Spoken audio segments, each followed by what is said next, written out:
Hi friends, మీరు ఇప్పుడు చూస్తున్నది ఏపీఎస్ఆర్టీసీ పల్లె వెలుగు బస్సు. ఇది బాడీ బిల్డింగ్ పూర్తి చేసుకుని వచ్చింది. అయితే బాడీ బిల్డింగ్ వర్క్ అయితే చాలా బాగా చేశారు. దీనికి ఇప్పుడు పెయింటింగ్ అనేది చేయాలి. పెయింటింగ్ అనేది ఎంత బాగా చేస్తే అంత బాగుంటుంది ఇది, ఎందుకంటే బాడీ బిల్డింగ్ వర్క్ కూడా అంత బాగా చేశారు. అయితే దీనికి మెటల్ పేస్ట్ ఇలాంటివి ఏం పెట్టవలసిన అవసరం లేదు, ఎందుకంటే బాడీ అనేది బాగుంది. తర్వాత ఇది జింక్ రేక్ కాదు, అల్యూమినియం షీట్ కాబట్టి చాలా బాగా పెయింటింగ్ చేసుకోవచ్చు. అయితే మంచిగా ప్రైమర్ అనేది ప్రిపేర్ చేసుకోవాలి. బయటతో పాటు లోపల కూడా పెయింటింగ్ చేయాలి. అంటే బండి మొత్తం ఫుల్ పెయింటింగ్ అనేది చేయాలి. ప్రైమర్ అనేది ఏ విధంగా కలుపుకోవాలంటే ఎస్సిపిఎస్ గ్రే కొద్దిగా, తర్వాత రెడ్ ఆక్సైడ్ కొద్దిగా, అందులో ఫ్రాన్స్ వైట్ కలుపుకోవాలి. ఈ మూడు కలుపుకుంటే ప్రైమర్ అనేది ఈ విధంగా వస్తుంది. ఈ పింక్లా కనిపిస్తుంది. రెడ్ ఆక్సైడ్ కొద్దిగా మిక్స్ చేయడం వల్ల పింక్ కనిపిస్తుంది. అయితే ఫ్రాన్స్ వైట్ ఉన్న ఎస్సిపిఎస్ గ్రే ఎక్కువ కలపాలి.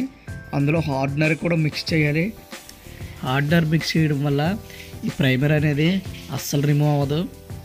మా బళ్ళకైతే అన్నీ కూడా గన్ పెయింటింగే చేస్తాం, ఎందుకంటే ప్రైమర్ అనేది వేగంగా ఆరిపోతుంది గన్ పెయింటింగ్ చేస్తే.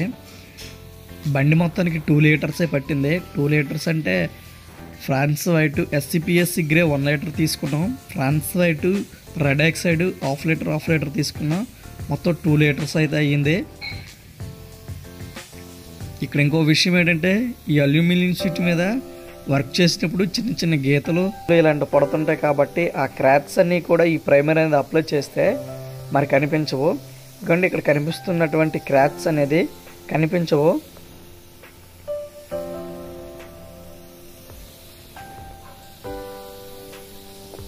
ఈ ప్రైమర్ అనేది అప్లై చేసుకున్న తర్వాత దీనిపైన eco green crystal white apply చేసినప్పుడు ఫినిషింగ్ అయితే చాలా బాగా వస్తుంది. ఇప్పుడు మనం ఎకో గ్రీన్ అనేది మొదటగా వేసుకుంటున్నాం. అయితే ఎకో గ్రీన్ చూడండి, అపీరియన్స్ కానీ తర్వాత వర్క్ షీట్ కానీ ఎంత బాగా కనిపిస్తుంది అంటే చాలా బాగా కనిపిస్తుంది.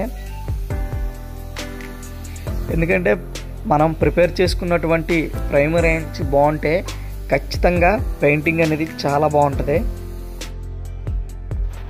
గ్రీన్ అంతా అప్లై చేసాం.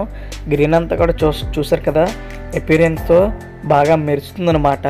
పెయింటింగ్ అయితే మాత్రం 100% రిమూవ్ అవ్వదు. వాషింగ్ చేసిన, వర్షంలో తడిచినా ఎలాంటి పోయే అవకాశం ఉండదు.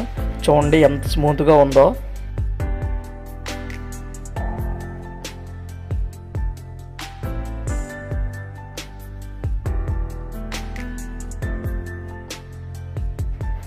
చూసారు కదా పెయింటింగ్, గ్రీన్ పెయింట్ అయితే ఎలా ఉందో చాలా బాగా వేసింది. ఇంకా క్రిస్టల్ వైట్ అప్లై చేయాలి.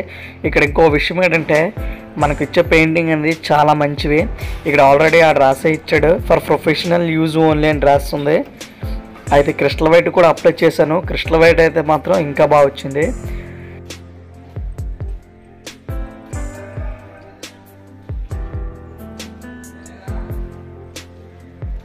క్రిస్టల్ వైట్ అయిపోయిన తర్వాత కొద్దిగా ఎకో గ్రీను క్రిస్టల్ వైట్ ఎండాలి కాబట్టి లోపల అనేది వర్క్ స్టార్ట్ చేసాము.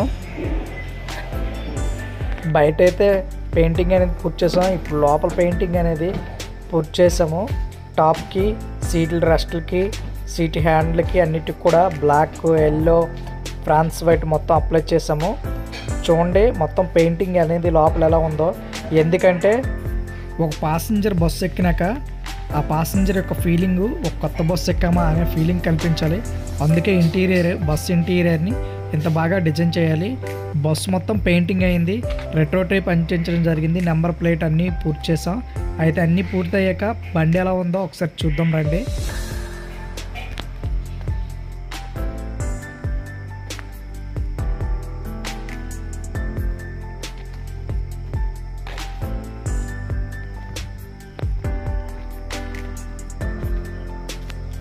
ఓకే ఫ్రెండ్స్, ఈ బండి పెయింటింగ్ పూర్తయింది. ఇది లైన్కి ఇవ్వడానికి కూడా రెడీ చేసాము. అయితే ఈ పెయింటింగ్ మీకు నచ్చినట్టయితే లైక్ చేయండి, సబ్స్క్రైబ్ చేయండి. Thank you friends.